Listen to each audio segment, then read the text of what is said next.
میں نا بہت سارے لوگ ایسے ہوتے ہیں جو دعا مانگتے ہیں کہ یا اللہ ہمیں کسی کا محتاج نہ کرنا۔ محتاجی بہت بڑی کمزوری ہے۔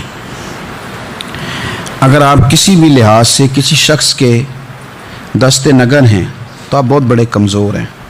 آپ وہاں محسوس کرتے ہیں کہ یار یہ کیا میرے ساتھ ہو گیا، اگر یہ چیز بھی میرے پاس ذاتی ہوتی تو میں کتنا اپنے آپ کو طاقتور سمجھتا۔ کوئی کسی قسم کی بھی کسی شخص کے سامنے آپ کو محسوس ہوتا ہے کہ یار یہ بندہ تو ضرورت بن گیا ہے۔ اور میں نے دنیا میں ایسے لوگ بھی دیکھے ہیں جن کو اگر پتہ چل جائے نا فلانا بندہ میرا محتاج ہے کسی بھی حوالے سے، تو پھر تو بھائی وہ پورا زور ہی لگا دیتے ہیں۔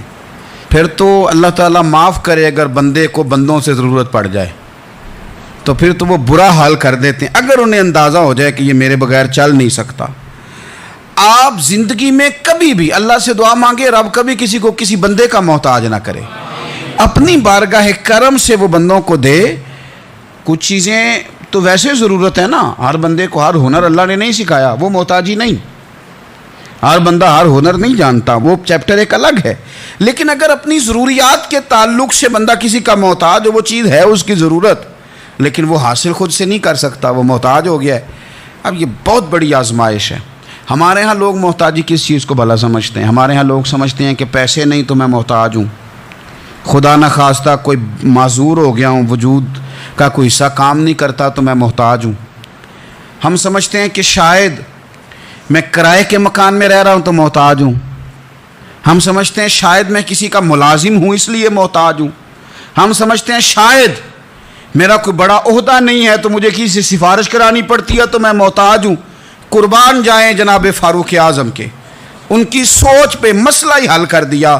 آپ فرمانے لگے دو ہی چیزیں جو بندے کو محتاج کرتی ہیں، باقی کوئی شے بھی محتاجی نہیں۔ حضور کون کون سی؟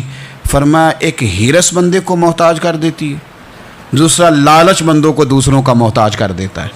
یہ دو ہی چیزیں محتاجی، اس کے علاوہ کوئی محتاجی نہیں۔ اگر آپ کبھی محتاج ہوں گے بھی تو وہ ایک وقت کے لیے، ایک ضرورت پڑے گی بھی تو ایک وقت کے لیے ختم ہو جائے، لیکن اگر آپ حریص ہیں، آپ کی جیب میں جتنے مرضی پیسے ہوں آپ کا پیٹ نہیں بھرتا، آپ کے نام جتنے مرضی پلاٹ ہوں آپ کا دل نہیں بھرتا، آپ کو جتنی مرضی آسانیاں مل جائیں آپ کی طبیعت ٹھہرتی نہیں۔ اگر آپ لالچی ہیں، آپ حریص ہیں، تو حضرت عمر کہتے ہیں پھر آپ محتاج ہیں، پھر آپ ہر بندے کے محتاج، پھر آپ کی نظروں میں بھوک ہے، پھر آپ کے ذہن میں بھوک ہے، پھر آپ کی طبیعت اور مزاج میں لالچ سرایت کر گیا، پھر آپ محتاج ہیں۔